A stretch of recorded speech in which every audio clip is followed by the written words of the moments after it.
figure it out. Figure out that I can. I'm like, I thought he from Silverdale. And that's where he lives, you know, and that's where he's working at. I didn't, we were talking about that the other day. He must have been on the south of the 30. Yeah. Yeah. Yeah. Where do you think that boat? So. We get, it'll be a nice day and we'll just go in and stop and store. Accident that morning. Yes. So that's why I don't think that you guys would have covered to. Yeah. Good to see you. It's been a long time. It has.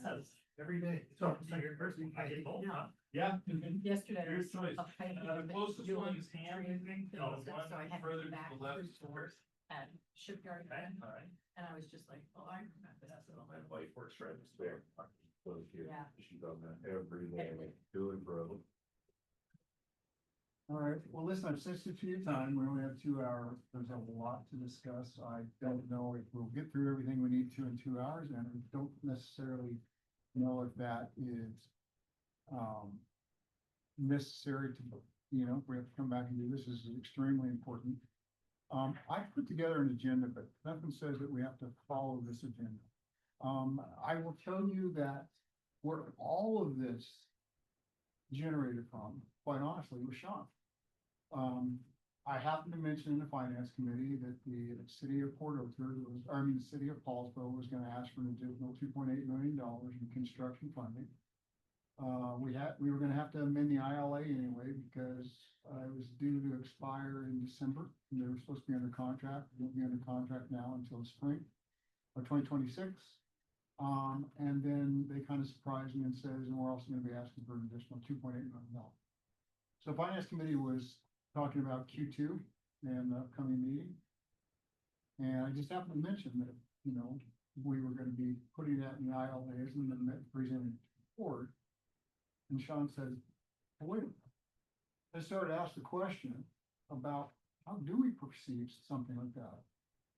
And so as I had said in an email back to Phil and I were going back and forth. Well, I think it was the policy committee, executive committee, and I were going back and forth in an email about, you know, what does that process look like for us and so forth. That started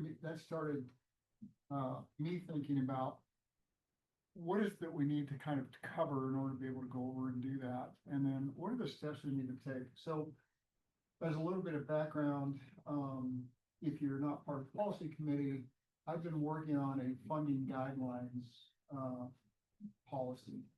And it wasn't the intention to run through that today. If we get a chance to, we will. More importantly, is just to start talking about what that criteria looks like.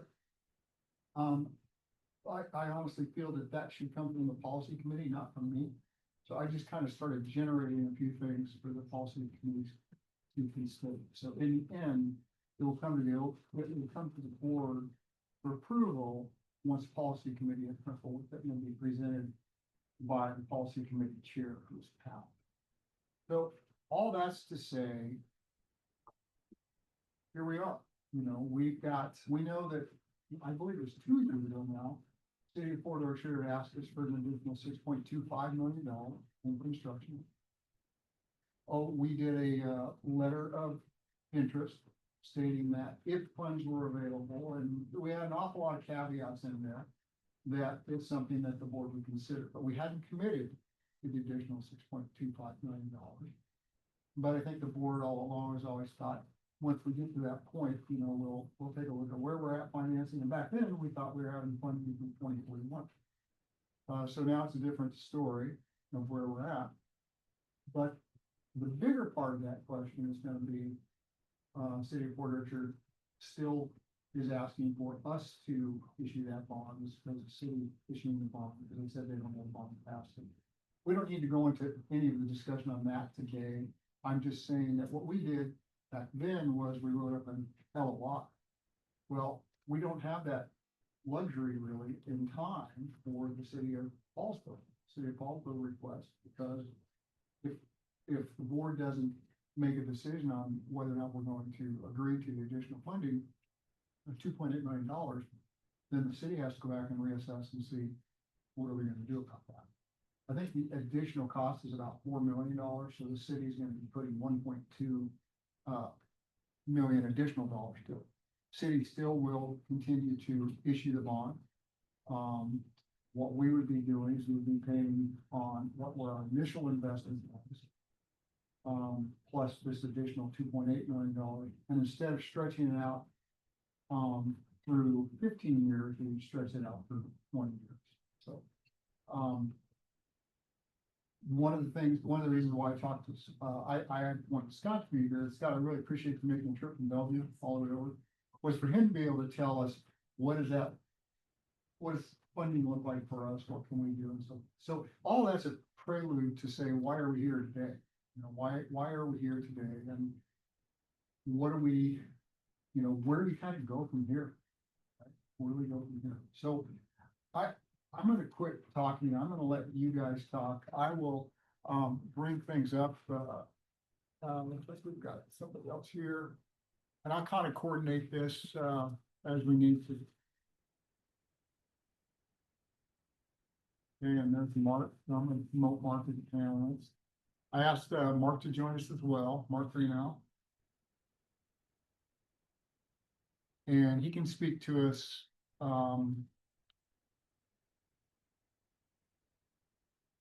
Mark, can you hear us?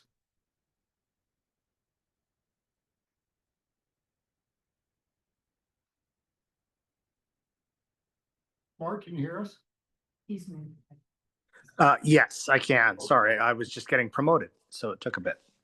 And can you see us as well?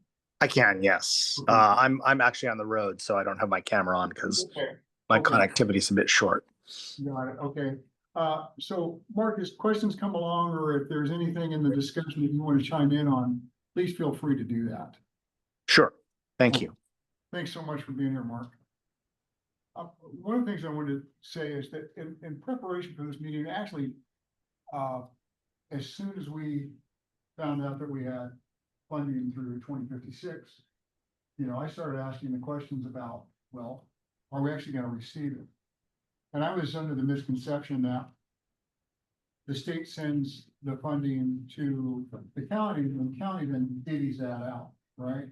And they give us our 0.33% of what that looks like.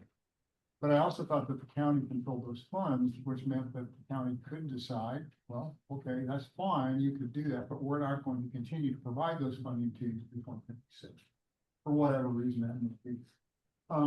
But what I've since found out is that's not the truth. That's not the case. What the state does, the state sends that, but all of those funding are coded, and there's about 30 different organizations, for lack of a better word, that receive a portion of the sales tax every month. Ours is coded to get 0.033% of it. So that amount of money just goes into the system, the financial system, and then immediately comes out to us. So the other thing I started to question too was, can the county even make a decision on behalf of PFD and say, well, PFD, you no longer exist in 2041? Or can they direct us on how you can spend the money? I can't spend it. And the answer is no. What I've since found out was that the county commissioners have two roles, and that's number one, to stand the PFD up, and then number two, to ratify its board members. And that's it.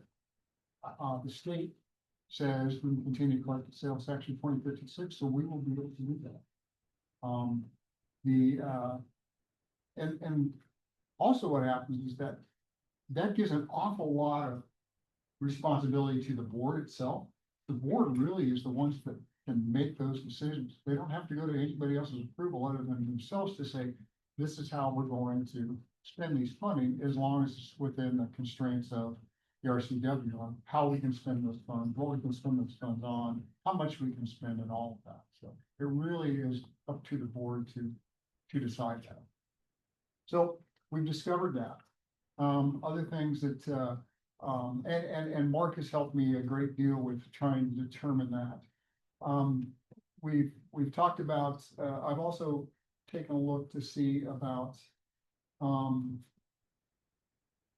not only current project funding, but what about previous projects we've done, and how do we address you know, if they come back and say, hey, we'd like more money. Does that mean we're gonna recraft a whole new ILA? Does that mean that we wait and do an RFP and say, okay, well, you're gonna have to get in line because we know others are gonna come forward with it as well? And it doesn't mean that they have any kind of priority over Exactly. new projects. Exactly. How do we marry those two together? Right, exactly right, exactly right.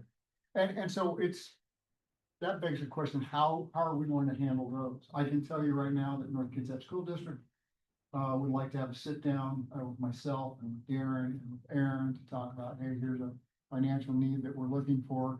We do have an open ILA with North Kitsap Regional Event Center on the North Kitsap Regional ILA.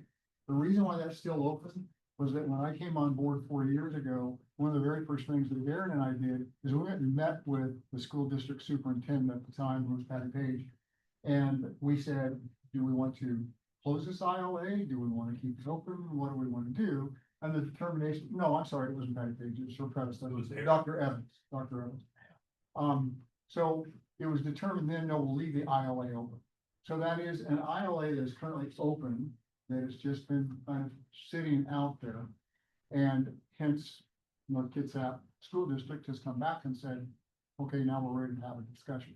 This is a new superintendent, Dr. Davenport, and so she would like to meet with us. But before I think we can even have that meeting with them, we've got to determine how do we proceed with a request like that. And then there was one more thing that I was just going to mention. It escapes me right now. But anyway, so there we are. Those are the things that I know what it is that we can do and so forth. So let's just start the discussion. I put on here, you know, statutory context and constraints. Oh, the last thing I was going to talk about is $10 million project. One of the things that I found out was that Bainbridge Island said to us, hey, would you give us $350,000 so we can run water to our visitor center, right? Well, that was on me. We shouldn't have even had the opportunity or given them the opportunity to talk to it because, number one, it's not a $10 million project. We cannot, and Mark verified this for me, we cannot just go, oh, there's $350,000. It's got to be in the context of a $10 million project. Now, if they had come to us and says, here's the Japanese exclusion memorial that we are funding, it costs us this much for the land, it costs us this much for what we put into it, it's gonna cost us this much to put the visitor center together. And it all comes to $10 million, and we're asking the PFD to fund 350,000 of that, or whatever that figure was at the time, then we can make a decision as to whether or not we want to take that project on and provide funding to that. But we cannot just say, here's money for you, here's money for you, here's money. So we are under constraints of it must be a $10 million project. If we're going to enter ILA. Russ, can I add just a little bit of gloss on that? Please do. So the PFD, as a county PFD, has the authority to participate in a broad variety of projects, but it can only use the 0.033% sales tax for regional projects. So if you had some independent source of funding or a grant, then you could participate in a project that was not a $10 million project. But you can only use the sales tax money for regional centers. Okay. Mark, how does that relate to investment income? I don't know that anybody has parsed that out. But normally, as a finance lawyer, we tend to say that the investment earnings must be used in the same manner as the principle that gave rise to the investment earnings. How do we find an answer to that? I just like to know all of this, right? When we start making decisions, I understand the full scope.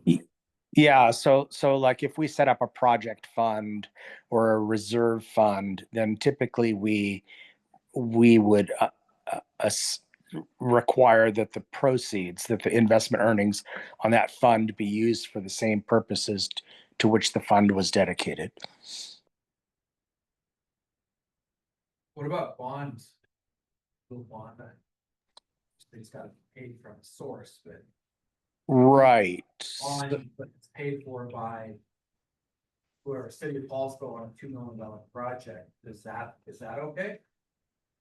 So you can participate in projects, but you can't use your 0.033 for anything that isn't a regional center. And so I guess there are some PFDs that have other sources of revenue. They might have a sales tax that they've imposed themselves, or they may have net operating revenue from one of their facilities. They can, a county PFD can use those for facilities that are not regional centers. But since this PFD essentially has only the 0.033 as its sole source of income, then unless you're getting grants or something like that, then that can only be used to finance regional centers. So at minimum $10 million. And that's not $10 million just from your account. It's a $10 million project. You can only contribute. So as Russ pointed out, if the Japanese exclusion facility was in total a $10 million project, and you were asked to contribute using your 0.033, then that would be fine. If it's less than 10 million, then you probably don't have the authority to use your 0.033 as a contribution to that, because it's not treated as a regional center.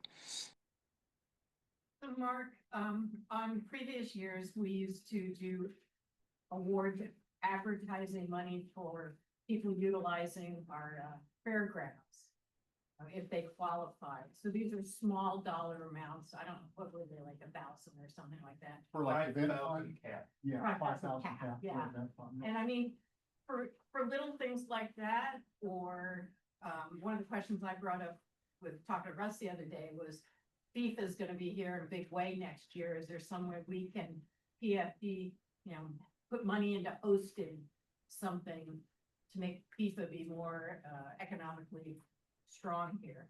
Do we have the ability to do those kinds of things? So your 0.033 can be used for operations and maintenance as long as it is for the benefit of a regional center. So if you are spending money on advertising a $10 million regional center, that's fine. Even if it's a $5,000 expenditure, that's not a problem. It has to do with so the genesis of this 0.033 was that Seattle was building stadiums, and folks from around the state went to the legislature and said, why are you subsidizing big projects in Seattle when it's the regions of, the provinces that need economic development? The state should be subsidizing equivalent projects around the state. And so the state said, look, as long as you're putting in regional centers, convention centers, these kinds of things, then we will allow you this stream of funding. And they've continued that. And so as long as the funding is used in benefit of a regional center, a $10 million type project, then it can be used for operations, maintenance, or any purpose. What it can't be used for is just some small local, you can't use it for like a vest pocket park. Okay, got it. It would be interesting to see if, because in theory, our reserves could grow pretty large over the next 10, 15 years, and just investment income on that, if you were making an average of 3% a year, maybe a piece of that could go into, or we could promote smaller opportunities, right, for more smaller things, right? Maybe that helps the greater. Well, and things like, $5,000 grants, $10,000 grants. yeah, going back to the FIFA thing, that's actually gonna be hosted down at Bremerton Convention Center, which we built. Right. So, Which you know, would actually. what you saying would qualifies for that. Yeah, qualifies, Right. yeah, it's operating. Yeah, we just put it underneath operating expenses Yeah. in the line item for that particular Right, year. yeah. Okay. Yeah, it begs a question for me though, after we were having this discussion about the event fund. It was part of our operating expenses, but, it wasn't necessarily promoting a facility that we had helped to fund, right? So I think you kind of walk that thin line there, right? Yeah. So like Josephine's Mercantile, putting something on, at the Blackberry Festival or whatever, right? And we would give event funding to that. I don't think we, I think all of them, I think they were all in our facilities, so. They were all that in was our- They were all in our facilities, like the Okay, got it. fairground or whatever. okay. Yeah. Well, then we were, Yes, It was either, we did a lot. Bremerton or it was. I know it was one of our Fairgrounds. facilities. It's the film festival And we that did it. was Okay. the bunk. And then we That did, was gonna be at the Bremerton Conference Center. yes. okay, And then we did Moby Field for the World Series. That's why we reimburse people for their marketing expenses. We don't give them front loaded money. okay. Okay, good. We could continue to do that then. We have not had it as a line item in the last couple of years because we just haven't had any requests. But on me, I haven't really advertised it either, so. I guess if we're doing that, we should have a little short discussion about process. I mean, is it just purely ad hoc, like someone comes in, or do we push it out there? And say, oh, hey, on this date, we're considering all proposals and if you want to apply, and versus if I hear about it after the fact, I didn't need to know. This is what we did. That is what we did. We did had what, 2 twice a dates year. Yeah. January and June, we'd put it out, That makes sense. and then we'd get all of them in by then and decide those. There's a lot more transparency that way. I guess that then segues into the bigger question, like City of Paulsboro is now coming asking for something bigger. Right. Right, yeah. It's, yeah, and to me, I think the conversation starts, everything that we've been doing, if there's anything, I think at some point, that's gotta be behind us. We just can't keep adding on and adding on and adding on. Then we create a new process moving forward, because people are welcome to come back and reapply, but I just think that what happened yesterday's, at some point yesterday's yesterday, tomorrow's tomorrow. That would be up to the community to figure out what that process is, now that we know we've got stable funding through 56 and start hopefully utilizing these dollars to fulfill our mission. And I think that's what we're trying to do in the policy subcommittee, to say, okay, we're kind of done with the last round, we're still funding it, but do we want to say, all right, start from 2028, we're gonna get ramped up to do another beauty pageant? And in the off years, do we every 2 years say, okay, you've got $100,000 if you've got a $10 million qualifying project? Present it so we don't get these ad hoc requests constantly coming in.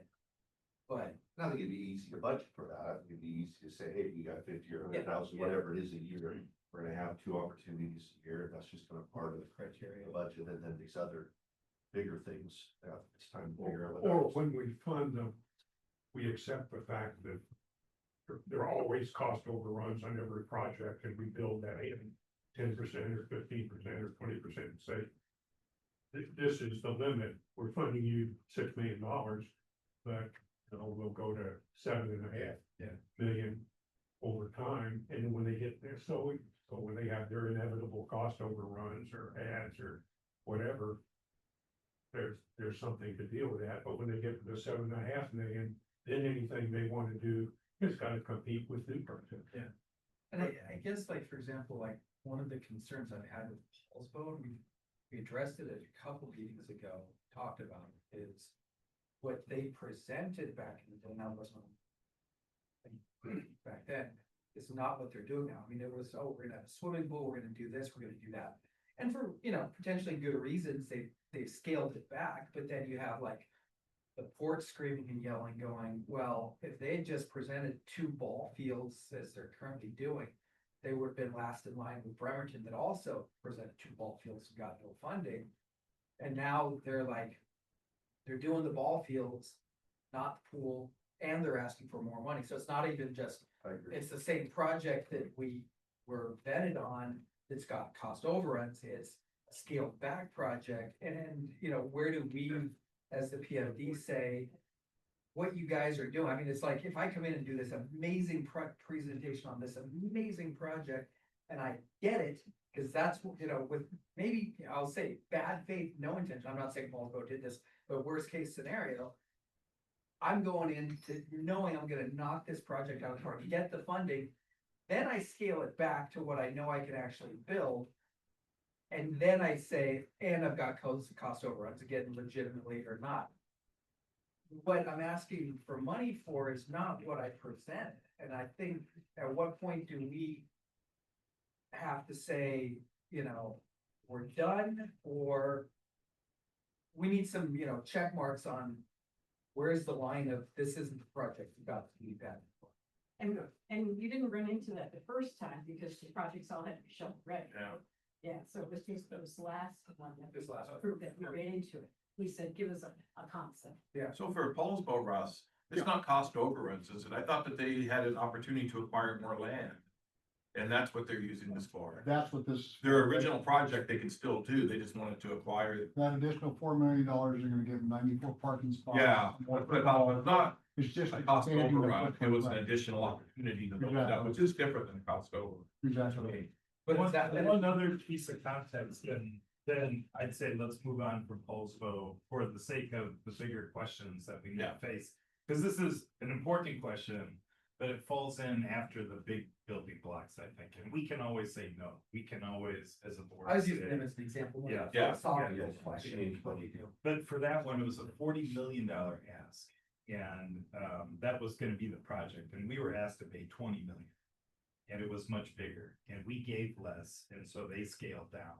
That's part of the story too. And they didn't get the other. Yeah, they were optimistic about And they it. didn't get the other grants, yeah. So there was different narratives to that besides, you know, what we were just talking about. The question I wanted to get to was, Scott, for what is our financial picture right now? For what are our commitments, and then what do we look for money over the next 30 years? Scott, I've given you the ability to be able to share, so if you want to All right. share your screen. Thanks for me. Scott Bauer, Request Supervisor, Financial Advisor. I should also say, we have and expect to serve as financial advisor to the city of Paulsbo on, they generally do financing, but also if they do financing for this project, we expect that we will be financial advisor for them. So just want to let you guys know that. Share. Got context too, or history. Who was our financial advisor before Scott? I don't know, because I've always had Scott and Ryan. And anyway, Northwest Municipal was it, there was a different principle for Scott bought it. And I just want to give the context to the board about how well Scott has served us Oh my gosh, yeah. through that time. Both when he was working with the company and then after he purchased. them. Well, thank you. You need to promote me. Been super helpful with I don't see county that. commissioners, super helpful for us making decisions, so. Great track record of history. But I gotta tell you, Scott and Ryan have just been so valuable to me over the last 4 years. I've been so appreciative, as well as Mark, in being able to go in and asking the question, and them being able to help me out, so. I greatly appreciate them.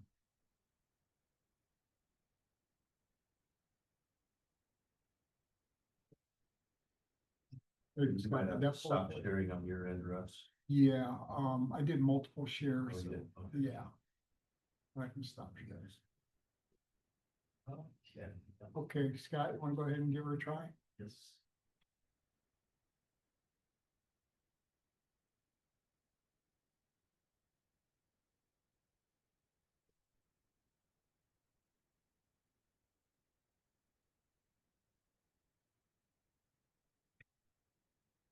You're familiar with, but let's maybe step through the columns, let me zoom in more.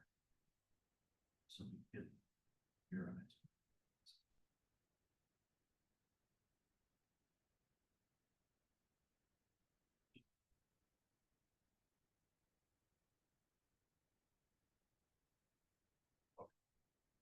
So first, I guess, just some assumptions, so. For sales tax, the 0.033 that you get. This model is assuming that you get 2.5% increase year over year, you know, out to 2056.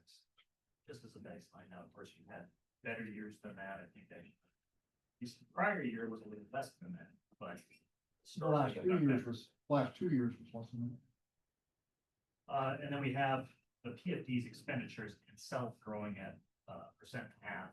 And then you do have like an interest earning column at $50,000 for your fund balance. Now, again, that can ratchet up, we can put it as a percent, but in the model right now, it's showing 50,000. I just have to throw, I say this every time, but 1.5% on our expenditures, knowing how low our expenditures are, just seems really low. Right. So, I mean, we get a $4,000 extra and then we're about 1.5. Yeah, and we've been fortunate too, because we've been able to keep it underneath, we've come in the last 4 years, we've come in under budget at the end, so we've been fortunate there too. Right, but some of it's like deferred, like we've come in under budget for, Correct. Shannon, and those guys. Oh, yeah, but that's because it'll happen next year. Correct. And I would think from a projection perspective, to be conservative, I hear you with my budget. Well, Yeah. I mean, put it in 2.5%, just like the growth. If that's based on a goal of some sort, put it in there. It doesn't mean it's gonna happen, but Yeah. that way Anyway, you don't get 20 years down the road. because what's our expenses each year? 300, I can't even remember. You guys- 294,500 this year. Yeah. If it were 3 million, I'd say 1.5 is fine. 300 grand. Okay, we can Yeah, anyway, okay, boost that. thank you. Every time we've done this, I've always like, Well, here, I'm here. Now, this is great. So then sales tax revenue again growing at 2.5%, interest earnings, so summing those two for total revenues. This is a placeholder here in the blue. If the PFD were to issue debt for somebody, in this case, Port Orchard, we would move it up in priority of payment, so that's why this placeholder is here. As we step through the model, see currently it's toggled to Port Orchard selling the debt. So it's literally like. So again, if then you would then have net revenues after the payment of the Port Orchard debt. Here's the operating expenses. Your existing debt, so on your 2015, you have just next year, on your 2021B, I have just this year, you're done, this year, 700,000. But then we did take that final maturity as part of the 2041 extension, and we extended that final maturity here in the 2022C out to 2041. So that's why you see that debt. And clarification on that, the new ruling, the new law says we don't need to do that now till 2056, right? We don't Correct. have to do anything with bonds to make this Correct. work. Right, so at 2041, we're done with having any financial obligation to the county. Yeah, I think on the, well, but I guess, and Mark, maybe correct me wrong, you still need to have debt outstanding, I believe. Correct. But it doesn't have to be against the original regional center. Correct, It can that's be correct. against a regional center. Can we ask Mark that direct Yeah. question, just to Mark. make sure? Yeah, no, I ratify the answers that Russ and Scott gave, that so long as you have debt outstanding on any regional project, then you can continue to collect the tax. Mark was actually part of the team that made that amendment for 2025 that said you do not have to be tied to the original debt. So column W here is just now summing all the existing debt. So again, quite a drop off heading into next year. So taking away the paying your operating costs, paying debt, then column AA here, it's revenue left over now to pay various project costs. So either you're paying out cash flow, kind of lump sum payments, or the entity has decided to bond, and now we have some regular future payments. So again, this assumes on Fort Orchard that it's the ILA plus the letter of intent amounts are shown here as being bonded by Fort Orchard. Now, I think we only have it going out to current Yeah, 2040. 2041, but pending a decision by you folks to say want to go farther or not. So again, Fort Orchard, Holsbo here then, so this should be a bonding of about $7.2 million and out to 21. I think Port Gamble is currently, I think, done, except for maybe. We are done. Yeah, we're done. And then Port Bremerton here, you have. It's 6 more payments due on that. So total ILA payments, you know, is. What's the payments versus what the revenue we have, so there is a bit of a draw, but the balance based on what we see. And way out here at the estimated fund balance. Will you scroll down on that and just show us what does it get to by 2041? So for the projects that we are now committed to, Oh, and I'm sorry, 2041. yeah, what is the amount that we will projected have left over? And while we're doing that, so you're looking at bonding if Fort Orchard bond that, but it would be more expensive, correct? That's what we should probably look at. Maybe, maybe not though, because isn't there an opportunity for the county to actually issue those bonds? In the Yeah, California- That is happening, that'd be pretty I've clear. asked that, I've asked that question. Yeah. Okay, okay, so it would be yes. So what are you talking, 0.5%, Uh, 50 basis points or something? In this, we do assume we do assume that there is a 0.5% differential for cost. But it is kind of a gift that keeps on giving if you decide to bond versus if somebody else decides to bond. So this is 2041 here. So it'd be 12 million, 13 million years. And then what is the amount if you go down to 2056, if we take the next 15 years? So, 75, 74. Or additional 60. So when I look at that and I think about what we're here to talk about, I think there are two kind of big building blocks that we need to talk about. One is what are the dates that we will put up for new funding and set whatever that is. If it's 2028, if it's 2030, then it's going to be 2037 every 7 years or every 10 years. But we make that decision so that people know that there is a repeating time where they can prepare for this. The second one is how far out will we spend? So 2056, I'll be 84. And my grandchildren could sit on this panel and make the choice, right? And so I personally don't want to spend money that my grandkids are going to pay the taxes on. I'd rather have them make choices of what projects they would like to do 20 years from now, than us make the choice now. And that goes against our culture big time. We always want to spend the money and then pay for it later. That's our nature. And let's build stuff because we have money that we can spend. But for me, what are our limits going to be of how far out will we spend? So if we plan on 2030, what's the number that we're going to commit to? We'll spend another 20 million, spend another 15 million, and we'll pick one project. Or will we spend the 60 million and put it out to, if there's 3 great projects, we'll do 3 $20 million projects. But those two questions for me are the building blocks. And then like all these other choices of different projects coming back to us and asking for money, that gets figured out once we get those bigger questions figured out of like, when are we going to do it for new projects and how much are we going to set aside to do for those projects? The one thing I would slightly disagree with though, it's likely that in 2056 this is going to get extended again, right? And also, I think we have to think in terms of each project will probably have a bonding mechanism. And so the life of those bonds are probably going to be 15, 25, 30 years, right?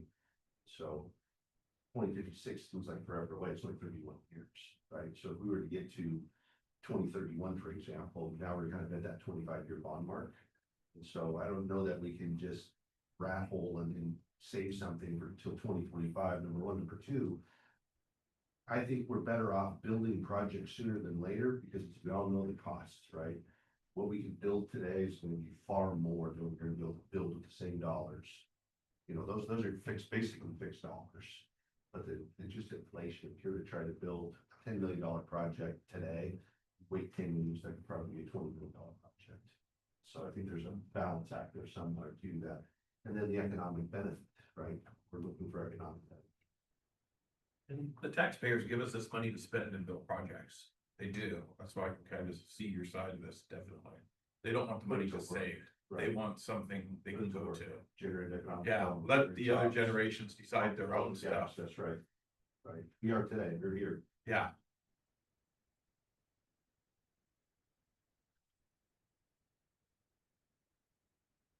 So any other financial questions, from Scott? Do you want him to plug anything in, to see how that may change what our bottom line looks like? Just. Good Well, change. yeah, I think it'd be easy to change that 2.5%, but then also, and I wrote down, we talked about this briefly the last board meeting, this might be also a good opportunity for us to set a reserves policy. That, right, I don't know what that number should be, we could do a financial About analysis. the county gave us a certain We reserve. do have a policy. reserve. Yeah, but. Well, I said we don't have, I think the county Just 250,000. requires us. For that, for their particular bonds. you know. Yeah. It was 500,000, now it's 250. oh, And it was more before that when the bond was bigger, but it's just gone down. 250,000. Yeah. Well, it was See, I would think it would be 2 to 3 million. No, no. Just with, 200, We don't. I think we should have, right? Yeah, Yeah, as a matter of fact, we'll I make should our, have a minimum reserve. we should have a reserve, balance just. policy. yeah, That'll be, absolutely. if you bond, that'll be something important to show the rating. agencies. Correct. yeah. Oh, so they'll put a number on it, probably. They'll take that in as a factor. Yeah. Oh, if we already have it, or they'll tell us something. If you have a policy, that's a positive. Okay. Yep. All right. You know, and then depending on what your policy is. You know, Right. the higher, of course, they'd love to have you have a pile of money forever, you know, but that's, you gotta weigh it with what makes sense for you. So, but they'll take that into account in the rate. Right. So in that case, would it be, they'd be looking at like, with the amount of their bond and not if giving also money, they would factor that part into it, maybe, or? Well. So if you bond, it's gonna be important to have fund balance policy. If you don't bond, then the rating agencies aren't gonna be looking at you. Correct. They'll be looking at Polsbo, they'll look at Right. Port Orchard. So if we do the bond though on Port Orchard, or whatever, it's 18, Yeah. will they only look at, we've got an $18 million bond, they won't look at the fact that we're committed to pay Right. the other ones? Well, I think. On a kind of a secondary, I think they will because it will impact your fund balance. Because they're not stupid. Right, yeah, because you know, they'll say, all right, you've got this commitment here and this is what you're bonding for. But out the door, you've got these other commitments. Okay. How's that gonna impact? That makes sense. Yeah, they would likely want to be in first position on that too, so. On a Oh, research. yeah, you should, well, and that's kind of the debate is whether it's gonna be based on your gross revenues even before you pay yourselves.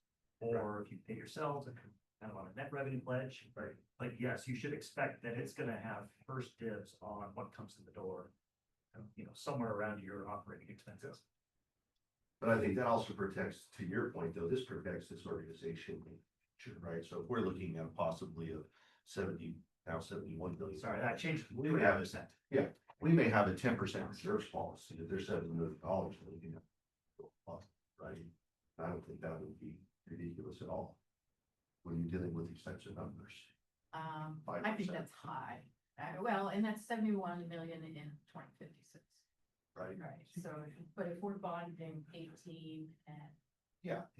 whatever, Over time. If I remember the way our bond policy worked, and no, you might remember, it was based on, we had to be able to make our bond payments for a set amount of time.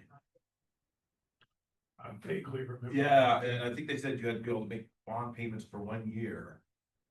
Out of our reserves. Well, that might be a Yeah, stipulation a of the typical bond reserve. issuance. Yeah, that's what I remember for our reserve, that was our reserve policy. Right, it came down. County issued, I think they imposed what would be typical in the bond market for a revenue bond. Would be 1 year's worth of debt service, you reserve for that bond. Good. So I think the county imposed that on you because. They wanted to, they could, they're issuing the bond, so I think they made it. In our model, we do assume that if PFD issues the bond, that we would need to have a reserve account separate from just free fund balance, be a restricted reserve account dedicated to that bond of 1 year's debt service. Now, we'd have to see, I mean.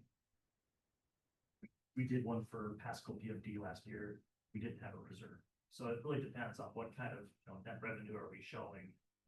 Versus the debt we're issuing, so if there's large enough coverage, it could be get away without a reserve account.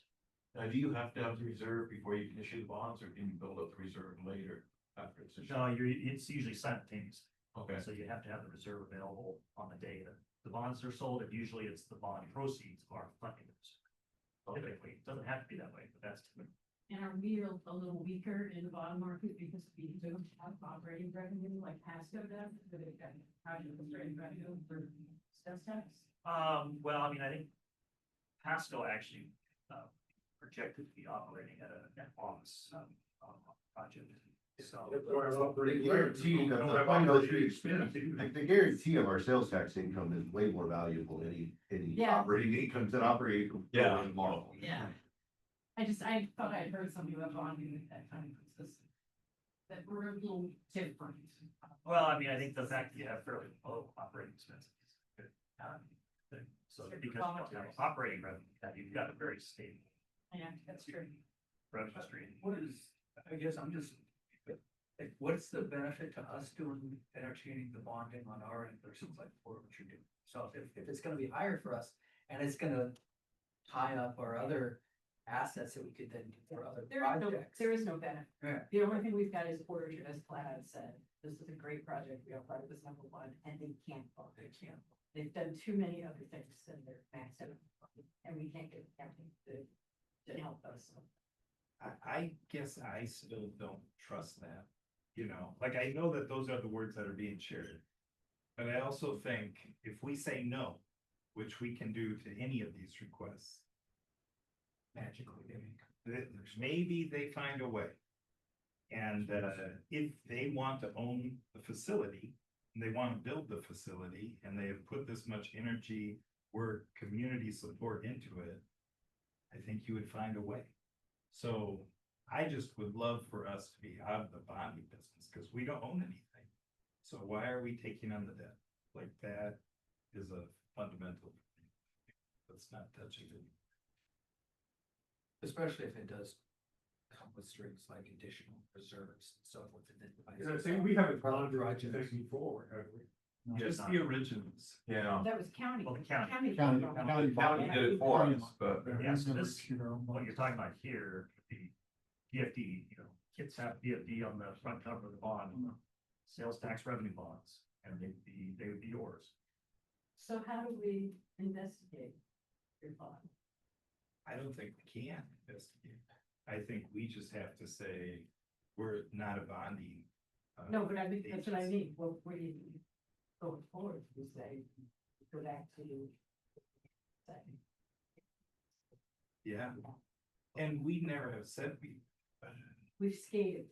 we. yeah, Yeah, but they're- they implied can't that we were gonna- imply. We have implied that we were. gonna In bond. every conversation we had, I know mean, that I have brought up maybe- allocated funding model. Maybe we need to sit down with them and have a very frank discussion, see exactly where everybody stands.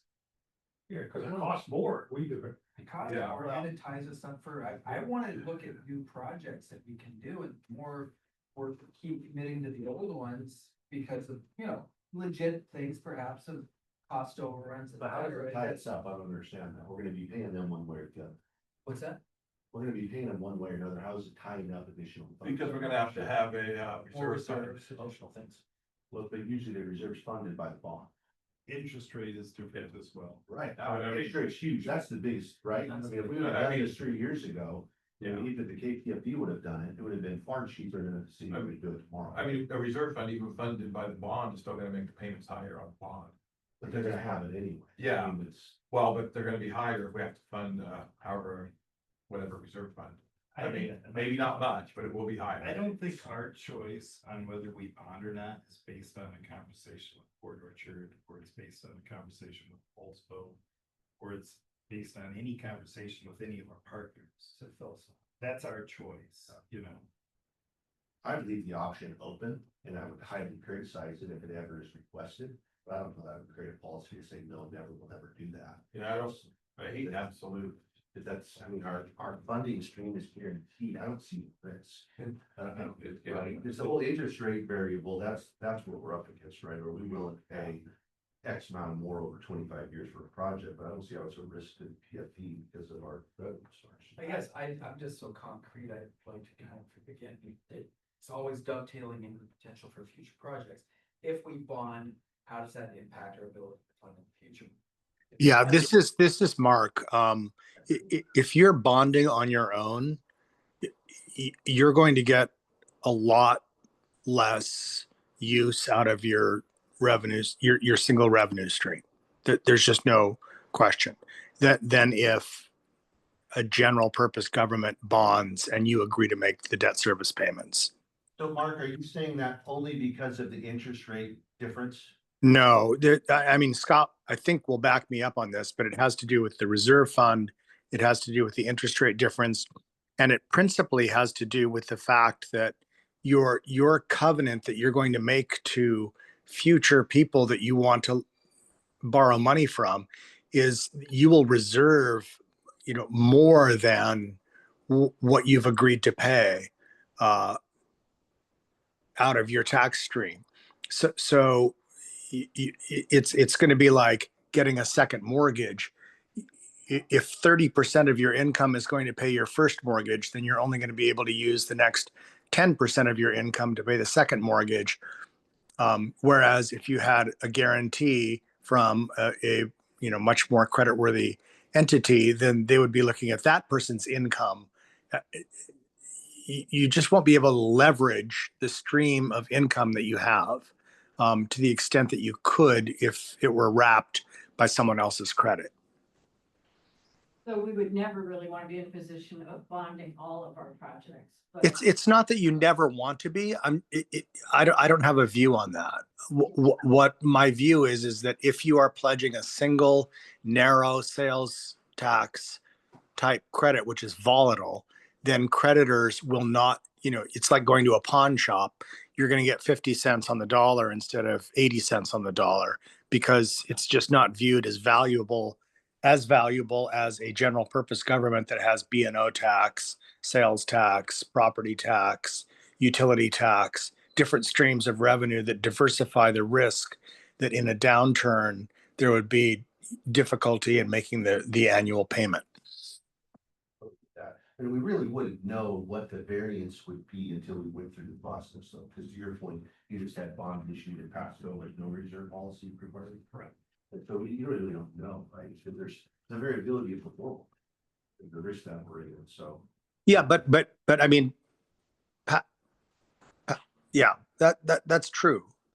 It's Pasco has a long history of collecting sales taxes and stability in that. And I don't, Scott, what were the terms on which they were able to borrow? Meaning what, the rate or we got? Yeah, just like as opposed to say if they'd had a full faith and credit guarantee from the city of Pasco, would that have made a big difference? Just like here, I'm assuming it's 0.5%. I mean, I think they were pretty well rated. I can't remember exactly what we got, but what they got. I think, it's like the first people that you would bond for, will have access to basically all the revenue. It's kind of the next people in the door. If you were to try to bond for them, we have to have headroom above and beyond the debt service payments going to the original and any new people, again, who you are bonding for.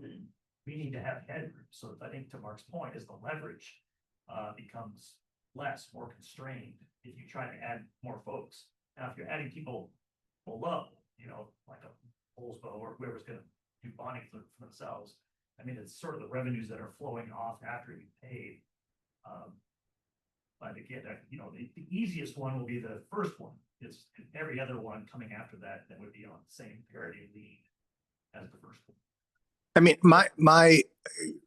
we've had this discussion before. It's been a while, but I think what you are able to, I think when you're talking to your people who are approaching you for funding, you can legitimately say to them, we can contribute X dollars if you are arranging the financing and we are just responsible for a portion of it. And we can contribute Y dollars if we are responsible for providing the financing and coming to the closing table with the amount of money that you want. And because that is going to be there's going to be a legitimate difference between those two numbers, based on your ability to secure funding. And Scott is the guy who can figure that out for you. But I do think that it's absolutely legitimate for you to say, look, if for this project you just want us to contribute a revenue stream necessary to support $1.5 million of debt based on your credit that you go out and arrange, then we can provide you X dollars at closing. If we need to provide you with $1.5 million of cash up front at closing, then it won't be $1.5 million. There'll be some kind of discount. Yeah, so it's almost like if you do it, here's what your payments would be. We do it, this is the payments, and we could say, well, we're going to actually then reduce so that it's equal, but then you could even say, but because we're doing it, there's administrative, costs to it, so. But instead they raise their ask. Make up for it. So does the bond have to be, for instance, or does it have to be one entity that bonds that, or can you divide that cost in half and have two entities bonding? Well, I guess as an example, I mean, it's conceivable the PFD could issue, for instance, the ILA portion, and Port Orchard issues the LOI portion. That's what you're. Yeah, that's what so that is something we could do. Yeah, for sure, just bringing different amounts. Okay.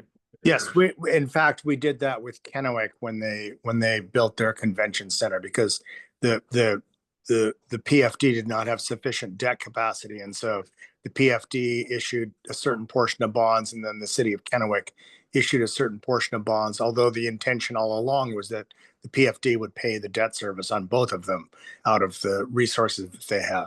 So yeah, there's a number of ways of skinning this cat.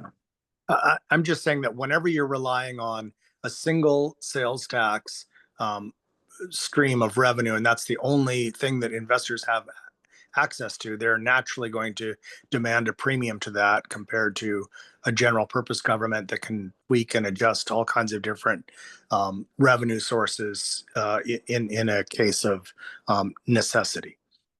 How does, in other situations, how have other PFDs protected themselves when they've bonded? For example, if Pasco says, okay, we'll assume the bond and take on the risk of the bond for this project, then for whatever reason, then the municipality doesn't do the project?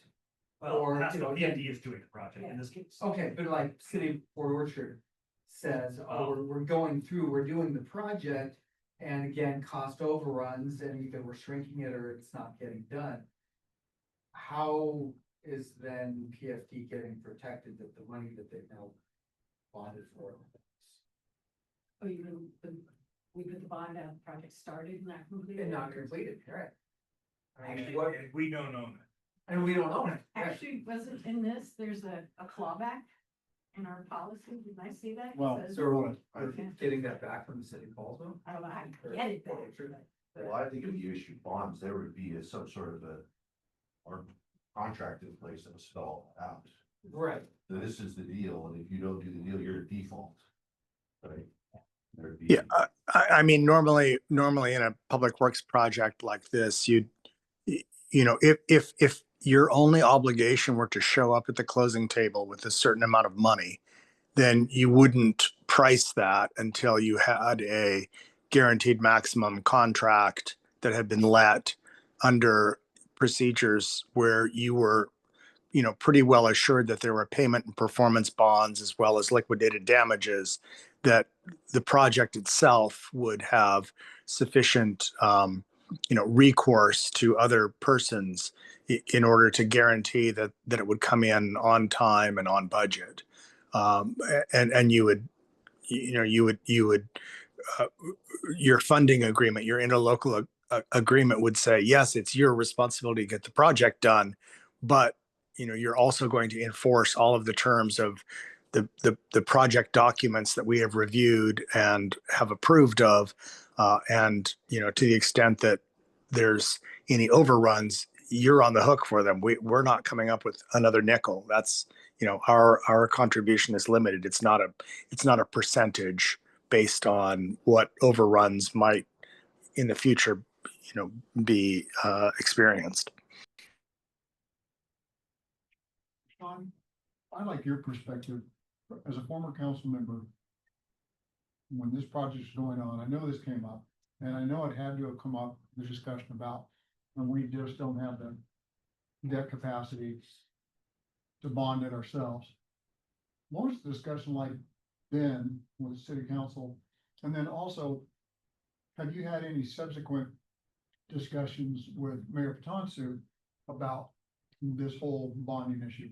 I have not, but I could. I'd be happy to make that phone call. And the thing I remember vividly at the time is that the big bonds that put a dent in the city of Portage bonding capacity was Tremont Street. And the scope creep on Tremont was crazy. And so that was, those were the big bonds. So that's been 10 years now, probably, or not quite, close to. And so maybe to go back and hash that out, I think it's totally appropriate to have 100%. Yeah, and I think the question is, are they speaking of statutory debt capacity? 2.5% or whatever they're allowed to do, or are they talking really the ability to pay?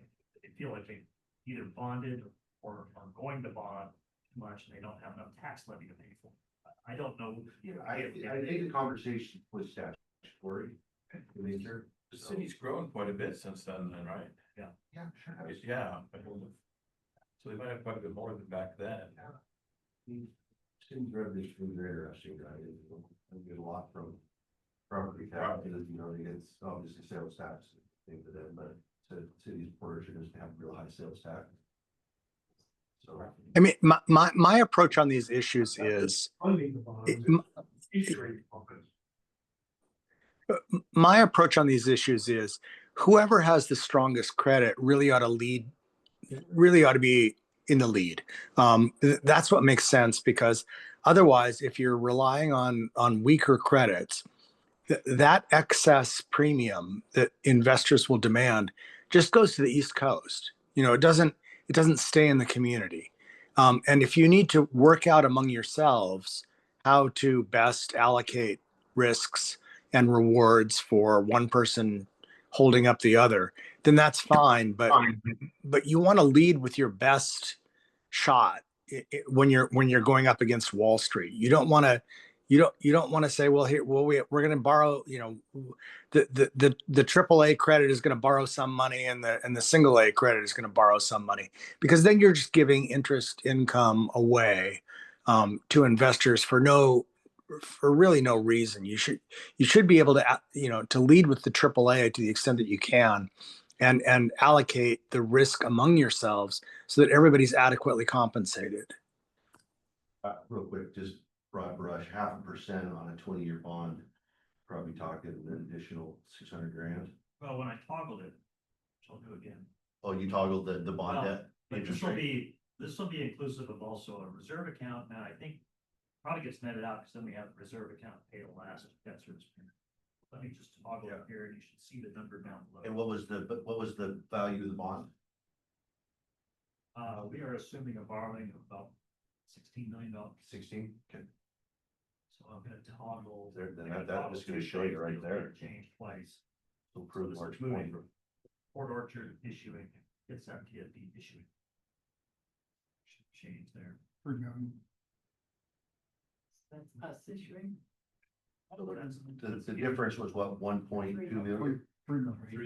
$3 million. Or was it 71 before? Yeah, there you go. I mean, that's just lost money. If Port Orchard has the statutory ability to carry out the financing, then there must be some way of allocating that 1.2 million within the community in a manner that makes sense, as opposed to giving it away to investors outside the region. Agree with that 100%. Hey, Mark, something else that I don't know if you know the answer to this or not, but anything that we do would now go before the Department of Commerce.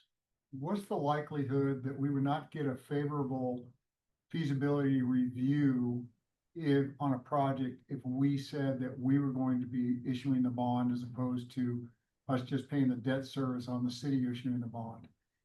So the Department of Commerce does not pass judgment. They Right, just publish a report. right. They just put it on their website. It does become public information that investors or anyone else can see, but they don't have any type of approval right. Right, yeah, I knew they didn't have any authority to say what we can or can't do. I just wonder in the review itself, would it come back in some kind of a negative light? As opposed to, I wouldn't think so, because all the other PFDs could bonds it. it makes me wonder, why do we go through the exercise? I mean, I know why we go through the exercise because of Wenatchee.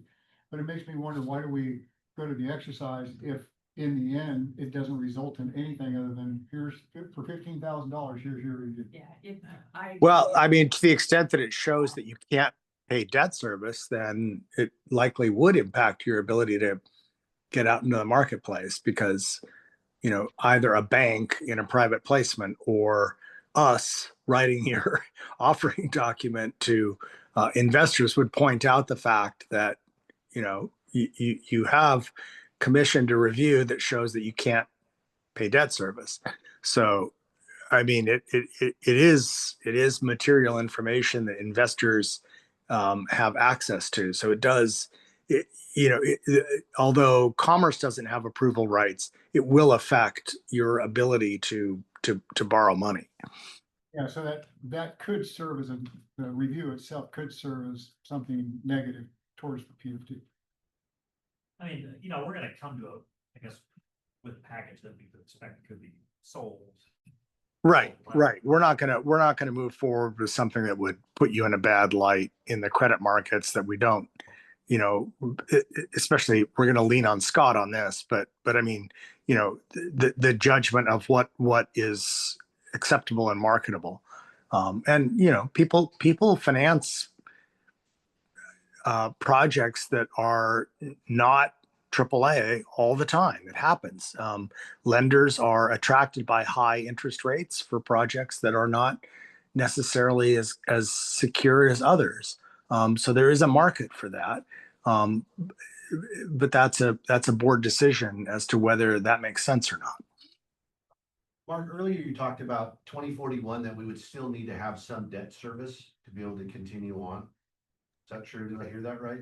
That is true, but I mean, that's a pretty low threshold. So for example, if you went out and got a line of credit and borrowed $100,000 to refurbish something or other, then that would count. That's great. What year do we want to ask for submittals for projects?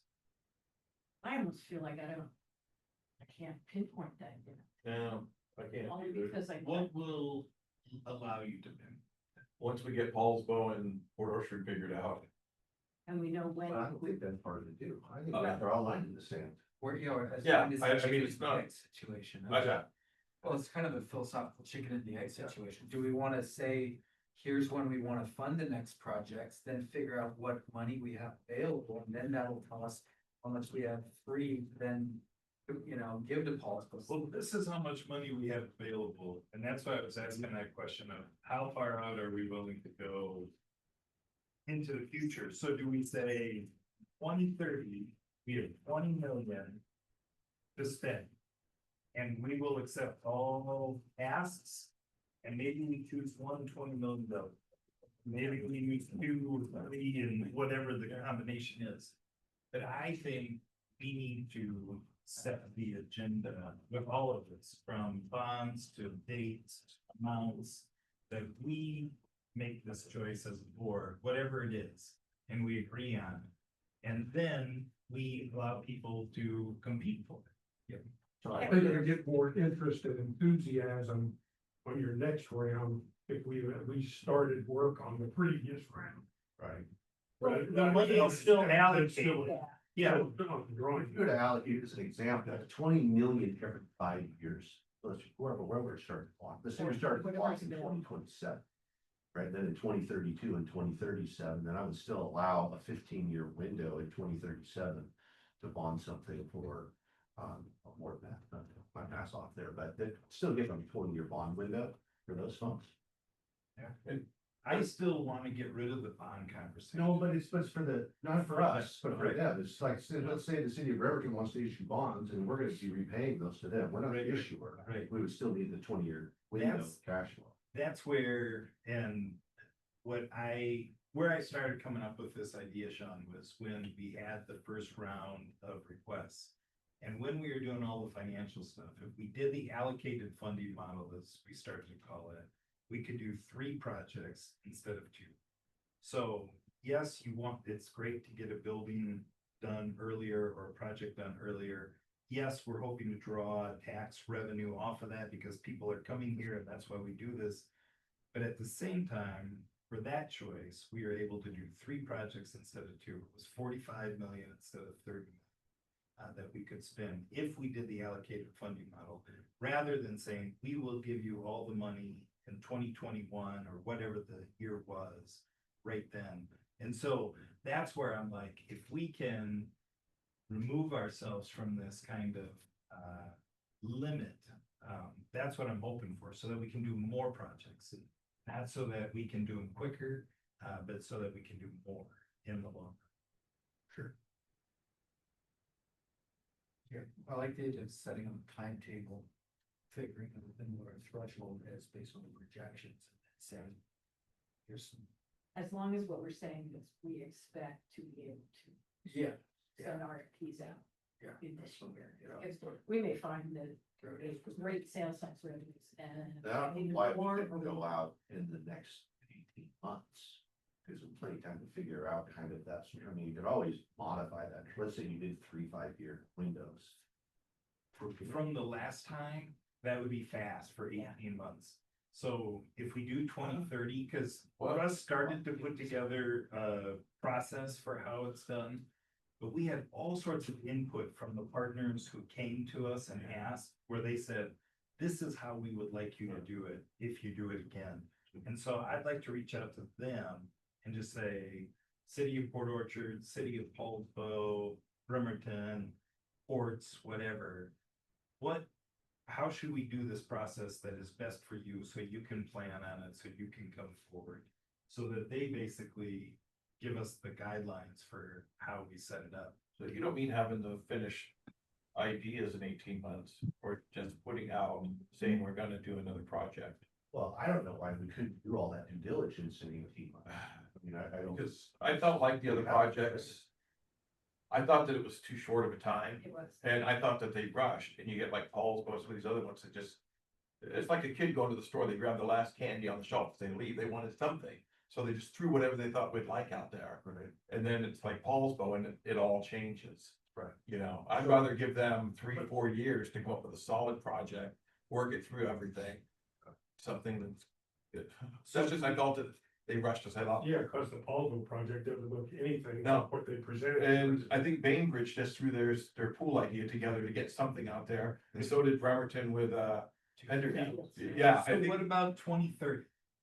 I think 2030 would be good. I don't mind having a date farther out. Yeah. I think we do need to. But I think we commit to it too. It's not just a projected, this is what we Yeah. hope for. No, This is, it's- we will take request for proposals or whatever on January 1st of 2030.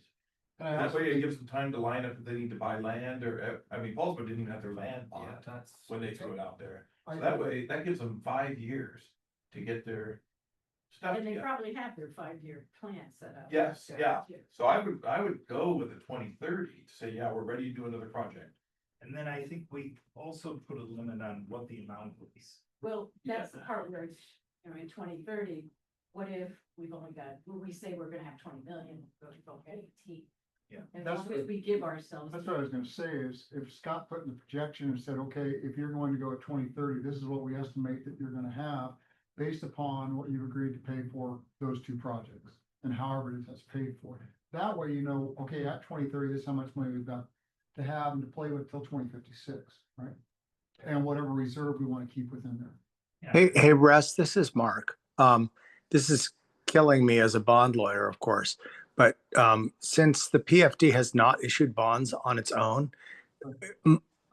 I would suggest, given the status of this revenue stream and, your history, that you make your notice of funds available, specify that we will pay out a stream of our tax revenue based on the amount that we agree to contribute upfront. That you don't agree and that you do not propose to issue debt on your own to provide a lump sum payment upfront.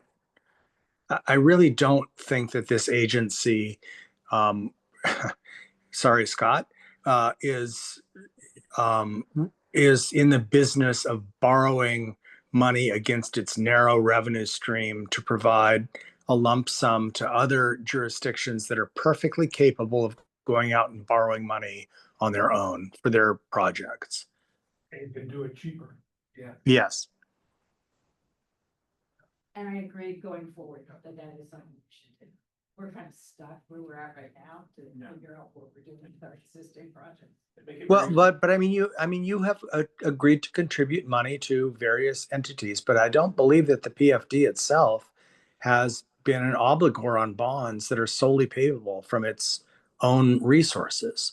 You have been in interlocal agreements where you agreed to, to pay your share of someone else's debt service.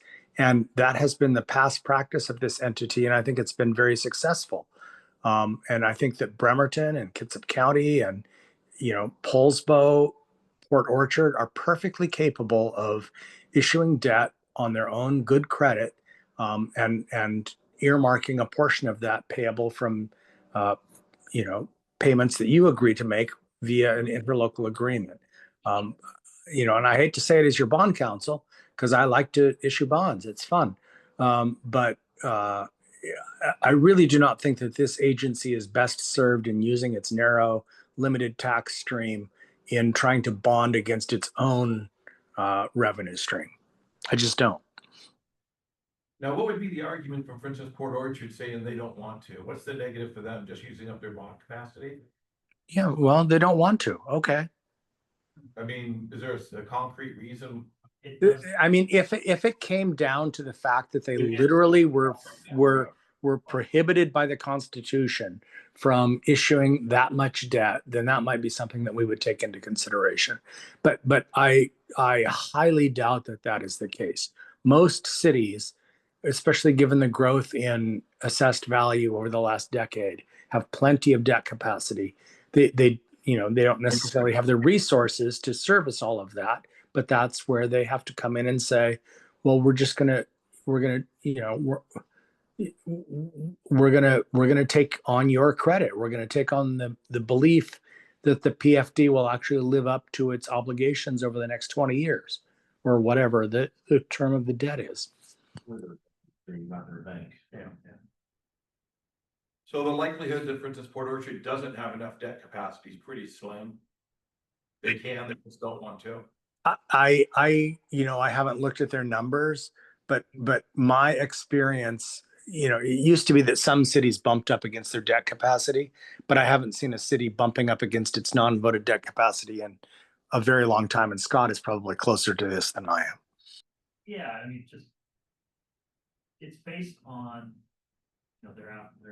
first their assessed valuation. So they Port Orchard, $3.6 billion of assessed valuation. And I guess, Mark, what is it? Non-voted is 1.25%? It's 1.5. Oh, 1.5, okay. So that would give them total statutory debt capacity of about $54 million. So then deduct from that whatever outstanding general obligation debt they have. Then need what Tremont was 30, if I remember right. That was 10 years ago.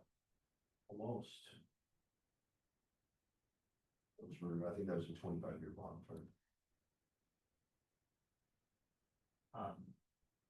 And then they have. And they've got more. So they're at 3.6 billion. Poulsbo's at 3.2 billion.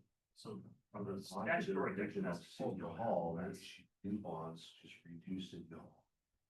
That was probably 12 to 15. So that's probably there. And we're talking about our share of this project from Port Orchard. They've got their share too, which they. I mean, we're only obligated for what, 9 million? Is that all we have left in there? Or, Port Orchard, well, if we don't do the extra money, yeah, it's just the- 9.1. yeah, just the point that we're, because we've already paid some of that. Of the 12, Oh, yeah, yeah, so right off the top was $1 million to help purchase the land. yeah. Yeah. So we actually are obligated for about 9.1, 9.1, I believe, construction portion. not including the extra ask. Correct. What are the other things that we want to take away from this time together? Phil, let me ask this question, because it helps us with a policy thing. Is anyone interested in looking at funding smaller projects in the quote off years from 2030, 2035? It was a bigger and say, all right, assuming you have your $10 million qualifying threshold, if you have an ask for some small amount, we do a beauty pageant every 2 years, something where we just want to say, no, we're not even gonna entertain those sorts of discussions. It's gonna be the 5 years or whatever we start. Because if no one here wants to do the smaller stuff, then we don't need to talk about it at the policy committee level. If we're like, no, we could, then that's something we can What have. interests me about that is it keeps us out there. Sort of name out there, people are hearing us, this organization.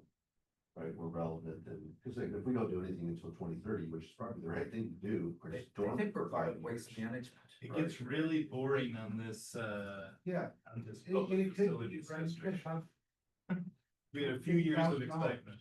$150,000 a year allocated. Yeah. And it just keeps, I think, keeps the organization in the news. Well, it keeps us investing in the community. Yeah. I don't mind staying behind the curtain with the Wizard of Oz, that part doesn't bother me at all, but I do like the idea of being able to put something out when we want to, or if we can. I mean, I go back to the project on Bainbridge, and how we all really loved it, really loved it, but it was like, we just can't just say yes. Who was the public entity that they were under for the? Bainbridge Parks Parks, Department. Parks, okay. Yeah, it was gonna be a partnership with them, the city of Cambridge Island and us. Which is interesting, because the pool was gonna be the parks also, Yes. but that's. So we could talk about that in our group, and then it's gonna be a matter of dollar figures. Yeah. Projections. Does everybody? I think it's a good idea, because we had this flurry of activity 3 or 4 years ago, when we had this well-publicized competition and all, and we haven't delivered anything. So my understanding, and I'm coming to this very late. That's true. Done quite a bit. And Mark was trying to say something. Oh, sorry. I mean, I was involved a little bit on reviewing the Japanese Exclusion Act Memorial Project. I thought that they had teamed themselves up in some manner with Minidoka, so that was how they got to the 10 million, that they were kind of running it as a uniform entity. I mean, if you're still interested in that, I really don't think that the $10 million statutory limit has some kind of court interpretation of it. I think if you're running it as a regional project, and that's how it was sold to us when I first looked at it, was that there are people who are literally flying into Seattle, getting off the ferry and coming over to Bainbridge Island specifically to visit this particular project, because it's part of a unified entity that has a lot of history for a lot of people that are studying this. So just because there's not $10 million of bricks and mortar in one place, I don't know that necessarily defeats what is a regional center. And that was the discussion that I recall from when we first reviewed that request. I think that's good to know for the future. I think our problem was that we said we don't have a policy in place for this kind of interim ask. And if we give it to you, then we're gonna start hearing from, the port. No, fair enough. I just didn't want it to I just wanted to contribute because I haven't had a chance to discuss the $10 million question within the context of that project. So thank you for that. Then I think the other thing that we should set a goal on, and maybe it's by the end of next fiscal year, is just whatever's in the pipeline. I think we just need to have a line. after next year, we can start communicating, or we're gonna be done, right? And then because we're gonna start preparing for the future, and there's not gonna be any more Scope Creek, there's not gonna be any more West. This one's, And we've pretty much got that for Paulsville now, right? They've got to break ground and they have to sign their contract, assuming we extend this ILA right now. Correct. So we've got our deadlines for that. So the only project we've got that's still open then. Right. I mean, to the extent that you have budgeted for it, there's no reason why you couldn't have the equivalent of a small works roster and say, big projects are on this timeline, projects under $100,000 that contribute to a regional center on this timeline. And I guess that's the next question, and not necessarily for today, but just based on projections. What can, is it 250, is it 100,000, is it 500,000 every couple of years? maybe you start at $150,000, can always change it, right? So see how it goes, see what the reaction of the community is. And maybe it's every year. Yeah, I don't know if it'd be like something you could budget in November, say, Yeah. looking forward, we can do X projects in 26. Yeah. You know, that's what's gonna be. You start it somewhere to see if there, you'll be interested to see what types of requests came in. Well, and that goes back to, remember I said with Bremerton, the conference center, they were looking to upgrade like their AV system. Mhm. Right. And, we just said to them, no, we can't do That's- something like that, but that would kind of be covered under this kind of thing. As long as we put out notice to the public. Right, as long as- then yeah. everybody gets a chance to Yeah. make their pitch and everything. We won't know until we ask. But the Japanese memorial is the one that I think that I felt like, oh, I want to, but I don't think we can based on not having these other decisions made. Are there any other ones that we've had? Like, we're creating a policy, we're thinking about the future, but it's kind of is it off of one? No, well, CBEC, so I've had a few that have come to me and said, But But see that. their project is They don't have the even 10 10 million. million.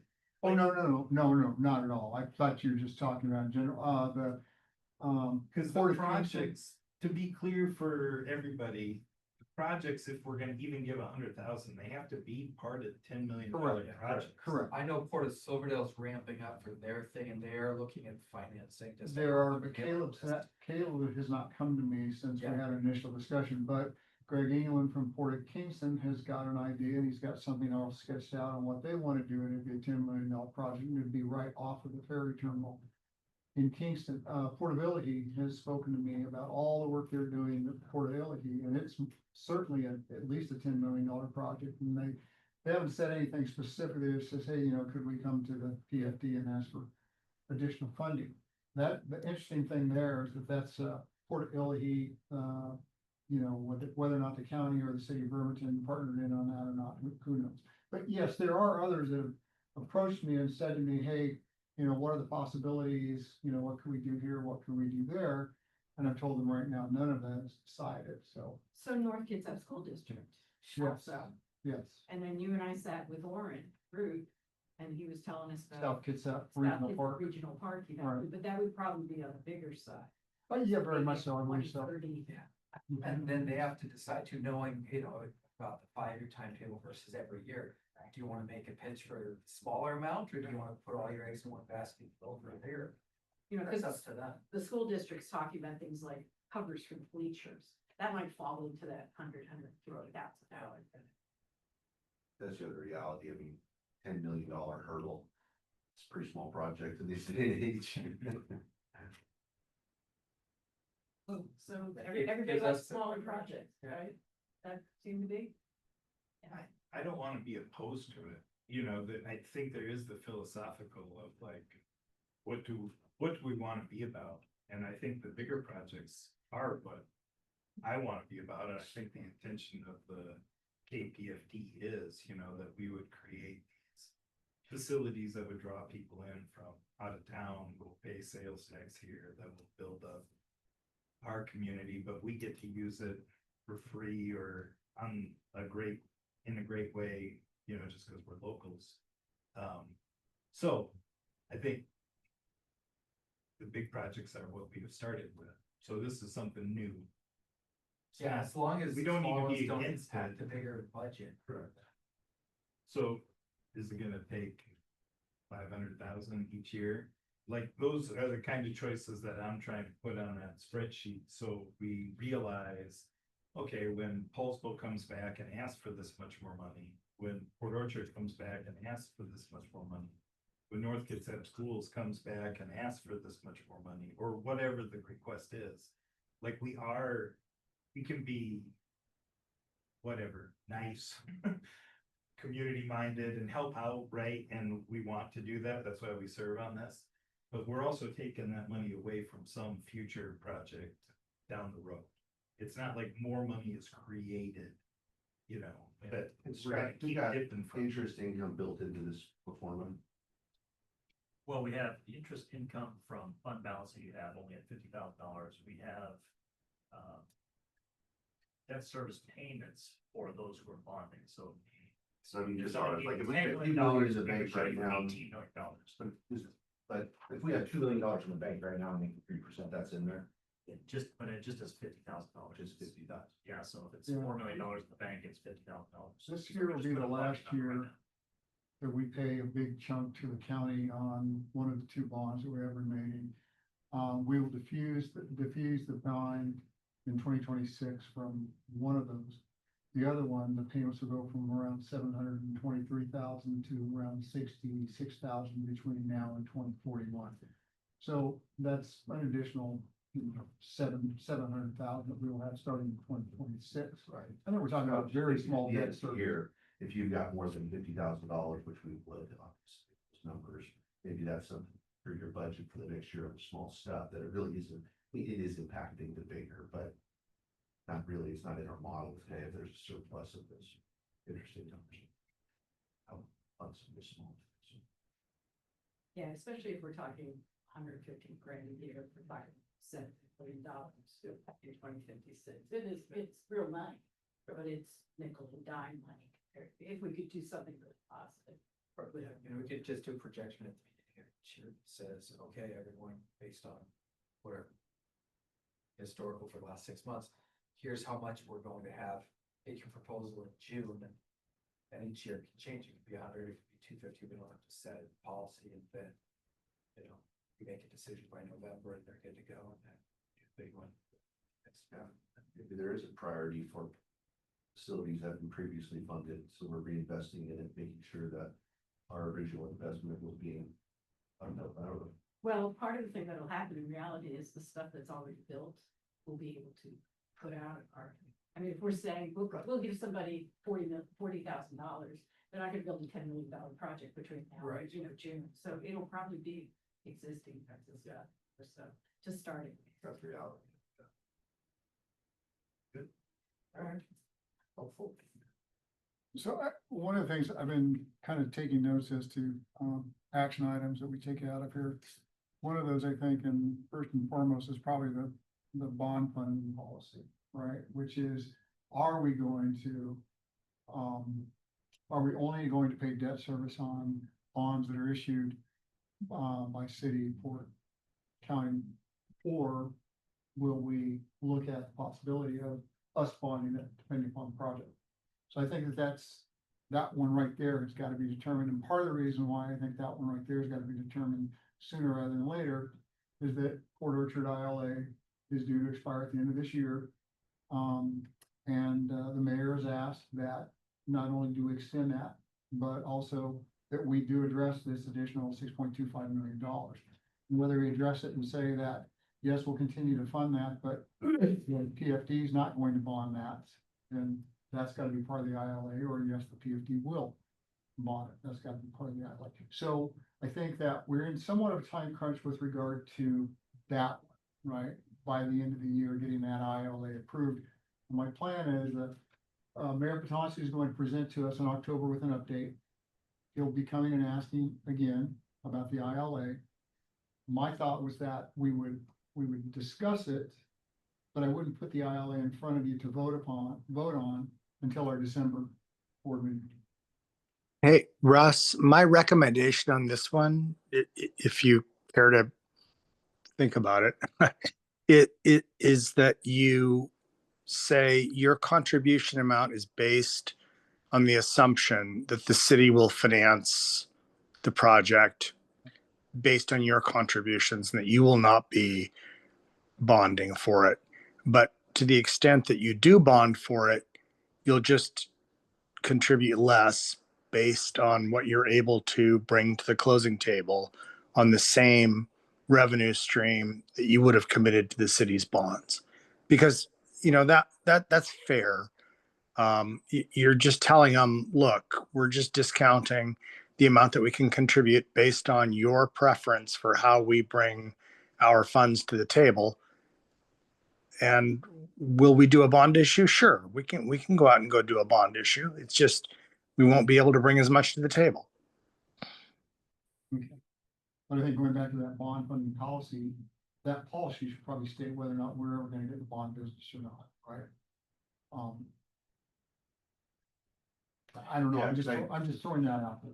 Mark, what I just heard you say was a little different, what you said 5 minutes ago, where you almost seemingly recommended that this entity does not get into the bond business. Was that?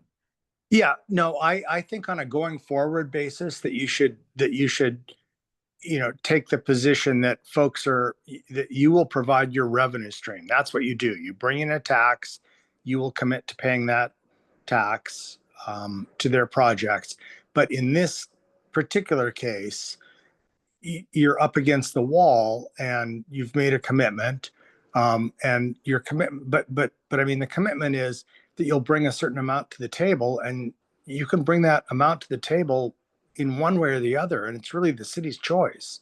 They're going to get less if you decide to accommodate them. This is a one-off for this particular ILA, and you could choose in the future to make that same one-off, but really you can't commit more to a project to overcome the capital markets evaluation of credits just because the city decides that they don't want to, you know, take that on.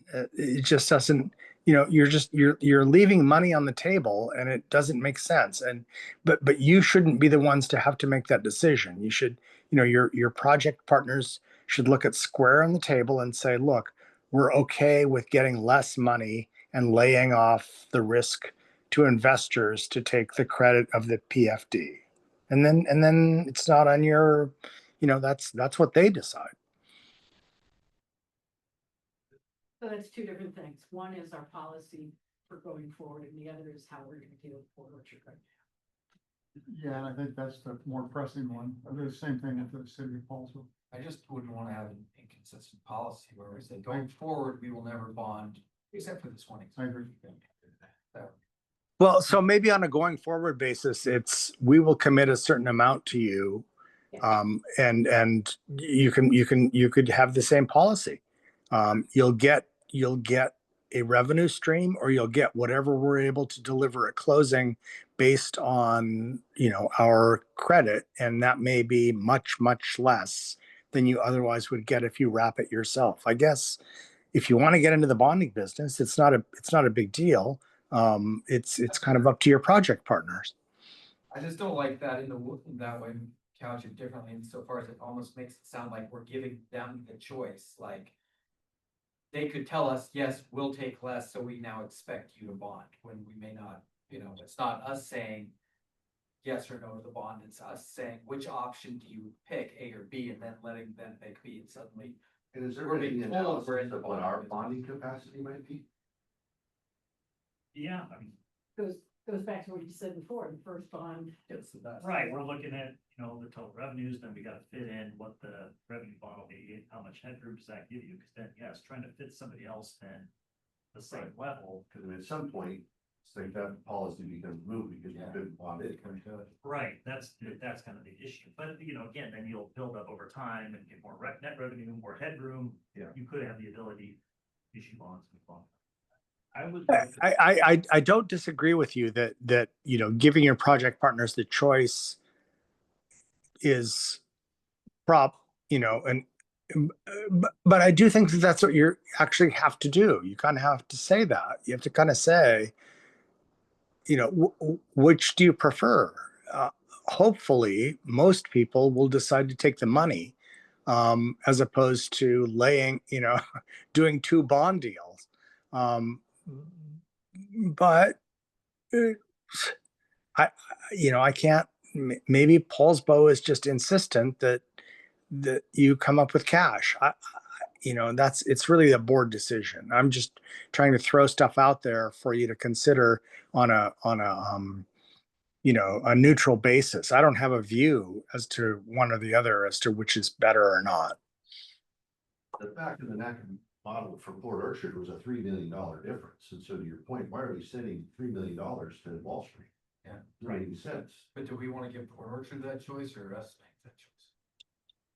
Well, we wouldn't give it to them, We would say. right? It would We're be not, this. we're not in the bonding business. Yeah, Okay, well. so we're only gonna give you 16 million. Yeah, it makes it hard. If we bonded- Bond. If we bond it, we will only get 13 million in bonds. If you bond it, you may get 17. And isn't that what we did? Right. I mean, what you would offer Port Orchard is, here's the revenue stream that we are prepared to give you. You figure out what you can get out of it. Okay. Or here's the fixed amount that we are able to give you based on our financial advisor's determination of what the revenue stream would determine, would produce upfront at closing, given our need to finance other projects in the future.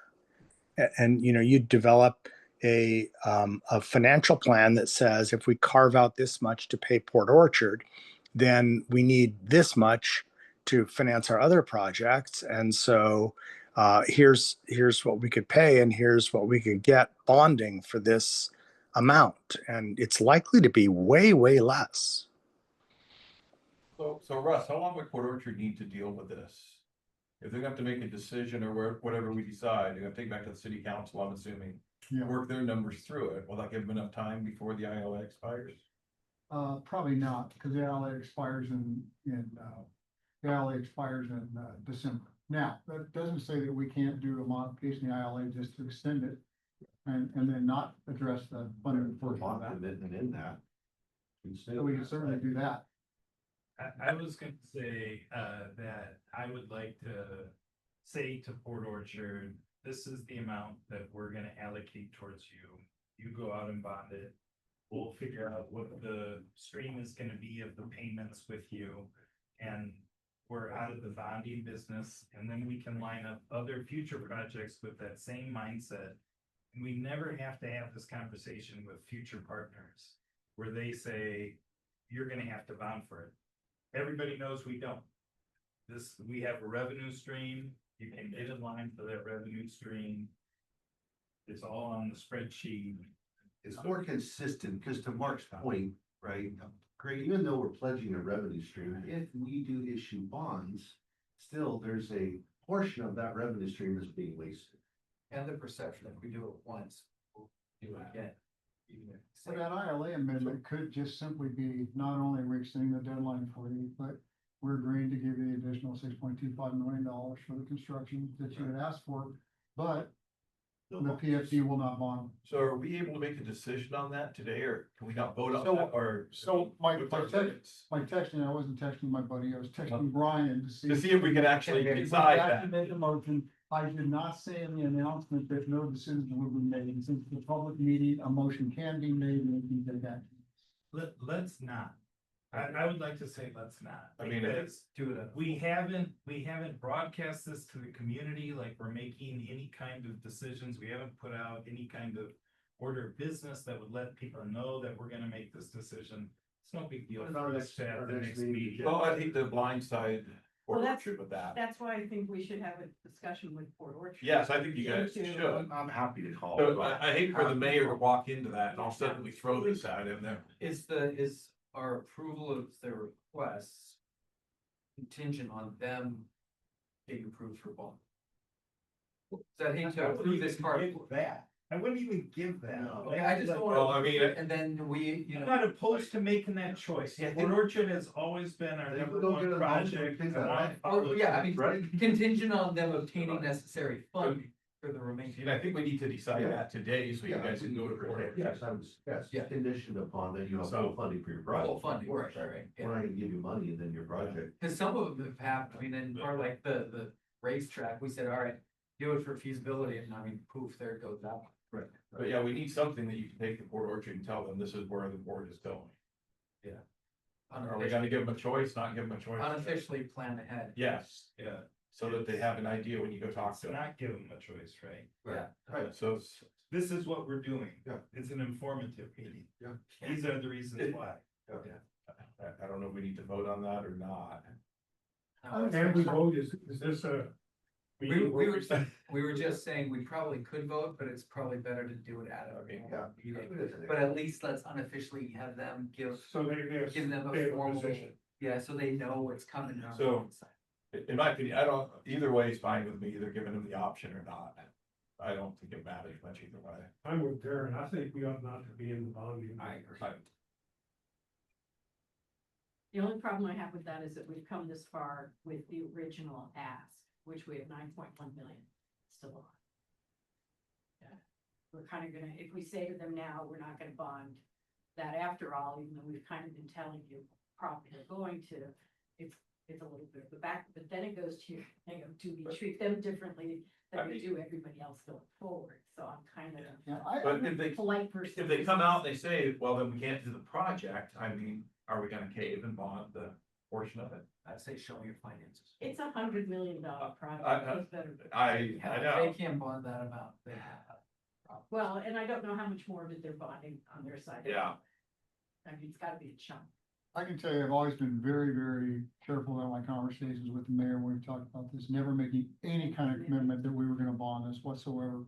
And I've always said that we're not in the bond So- business. Should we just tell them we're not gonna bond, and then if that doesn't work, you can bring it back to us and go from there? I mean,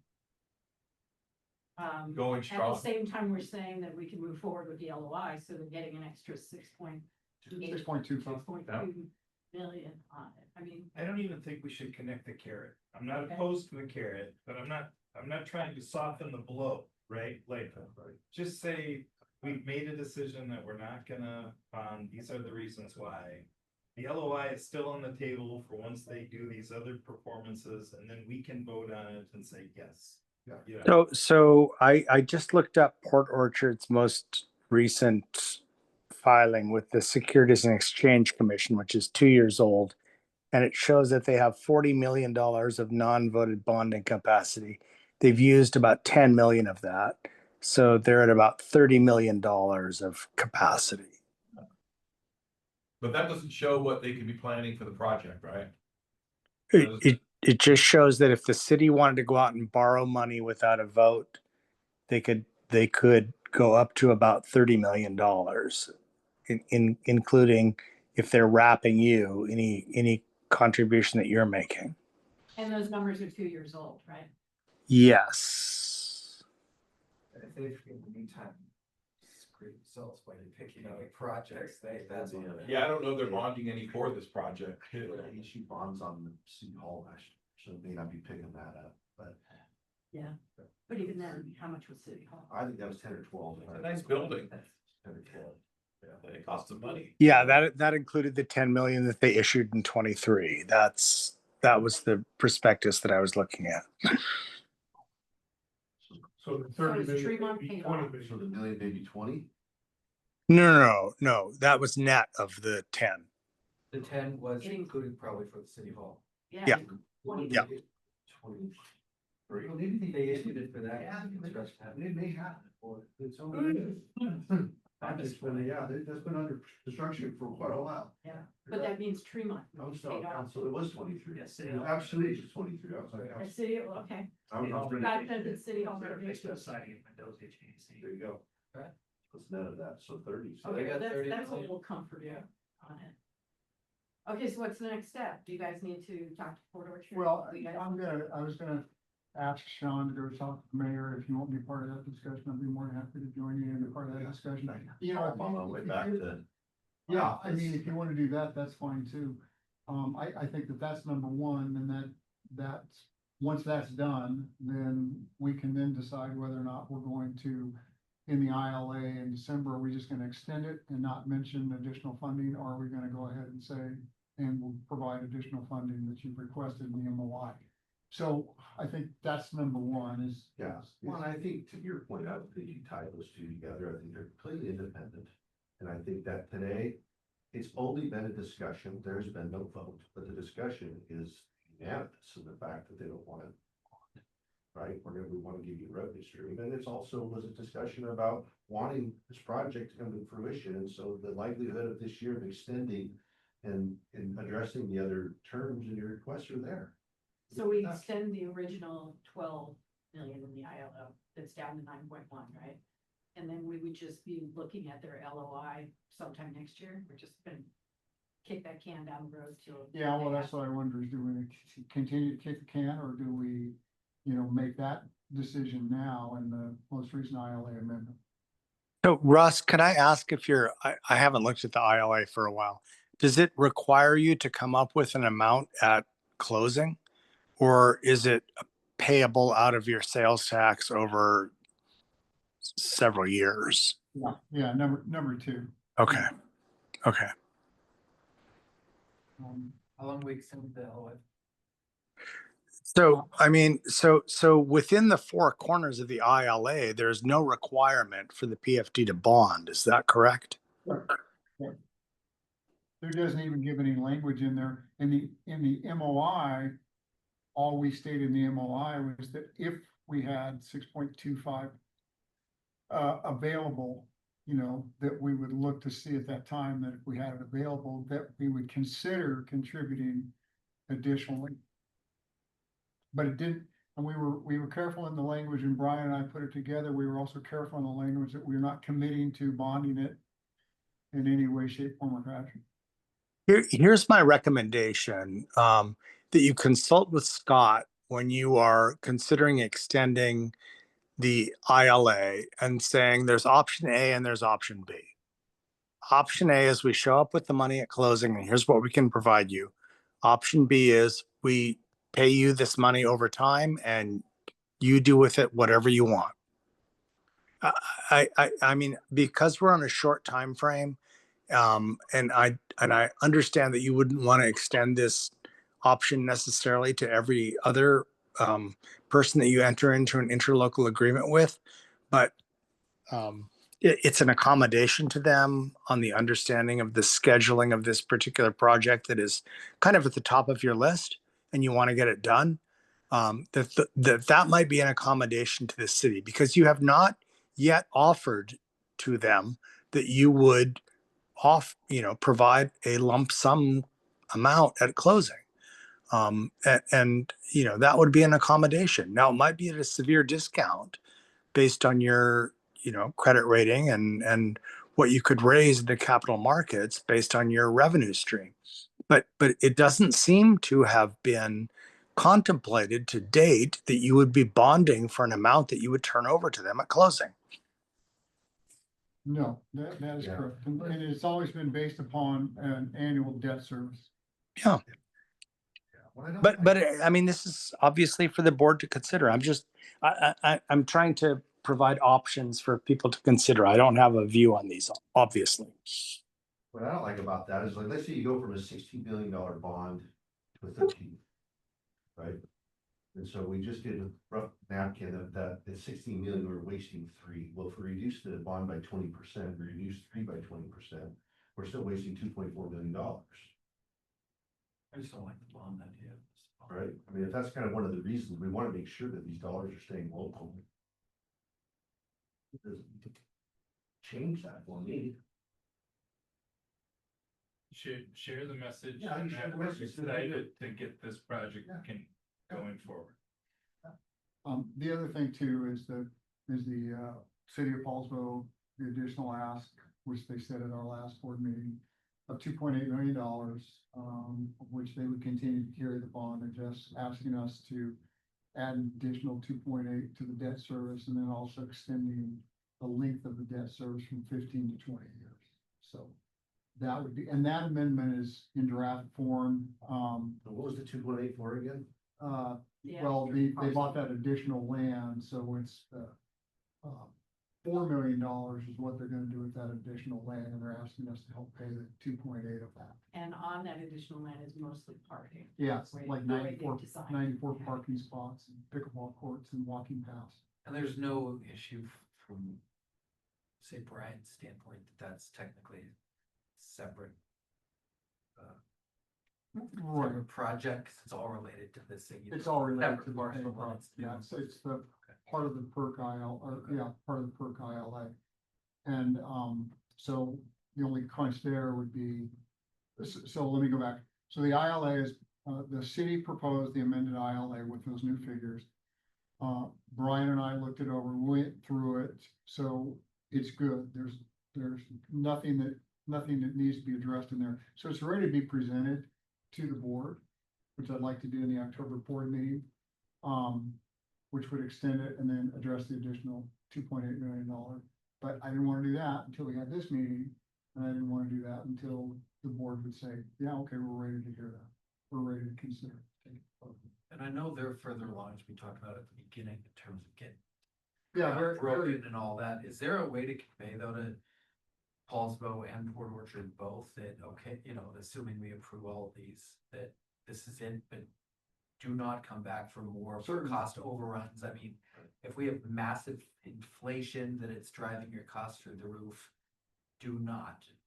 Cause I Well, just feel like it's we- more. right, and we have a do not exceed, and so that do not exceed includes that additional amount for the debt service. But we could probably also put another caveat in there too, and don't come asking for it. Yeah, I just want it clear. I mean, you know. Need to be done at some point, Yeah, otherwise. and we can always say no to the next one. I just Yeah, want we to, need to let Crystal- go of these old yeah, projects. if I just we're want it crystal grabbing clear new- that we're not the piggyback. Yeah. That's an ongoing slush fund. I think for me, that's the thing that's important too, is let's put these two to rest and whatever that looks like for us. Then we can get our collective breath together and go, how do we move forward with future projects? So how does everybody feel about the 2.8 billion increase on Paulson's ask? Okay with that? And for us, it's increased debt service, but over a longer period, right? Right, stretched out additional 5 years. If you remember, the original was written for it to be a 15-year, and set to expire in 2041. Now it's the 2046. When's that gonna get built? They start in the spring, they break ground in the spring. As a matter They've of fact, got dates and This- they have to get the Yeah. contractor signed. I think- by- I think plans are at 100% this month. I feel, I mean, we're giving it to Port Orchard. I feel this is legitimate expense. It's hard to justify saying yes to them and no to that. As long as we're clear. I think it'd be hard to justify. Yeah, I'm good with it. I think we'll make the project a better regional project. It will. It is. And they jumped at a good opportunity for them. Yeah. Do we not have to vote on that until we have the ILA? Yeah, I would take a vote Just on want it. everybody I to just think want to have about the it general before you- discussion. I want to make sure that the board is okay with me actually presenting that prior to us having a discussion. I mean, I want us to have this discussion because I don't want to spring it on the board and go, hey, here's an ILA amendment to consider. And oh, by the way, it includes an additional $2.8 million. Yeah, and I agree. I think it's a better project with this additional land on it. And we did it already. We're doing it unfortunately. And it's our number 2 project. And it's our number 2 project that actually has a lot of weight to it. Bumping it out 5 years probably doesn't make it go up that much that we pay, right? No, and Scott could factor that in. I don't know if you already did the model or not, Scott. Adding 20. Add Or additional 5 adding years. 2.8. Oh, 5 years. That shouldn't really affect the payments that much, should it? It'll lower annual debt service. It'll increase the total. Yeah. Payment. Over Well, a and period of time, but it'll lower annual Okay. payments by, I think we did look at it, it was somewhere in the neighborhood of $150,000. And I'm Right. adding the 2.8 million to it, or just accept. So, that might just be. Yeah, it's probably just. Okay. You know, this has been so invaluable. I wish we had another 30 minutes or so, but I cannot thank you guys enough for coming together. It's really tough to get everybody together in the middle of the week, in the middle of the day. Mark, thank you so much for joining us and spending the entire 2 hours with us. I really do appreciate it. And Scott, you coming too. This is an incredible board. I sit on other boards myself. I'm on the OC Foundation board and I've never seen board that is as democratic as you are. The way that you think and you talk and you go back and forth. It is an honor for me, and I'm not blowing smoke. It is an honor for me to be serving as the executive director for this board. You are wonderful, wonderful people. I really greatly appreciate all the effort that you put into this. It's all volunteer.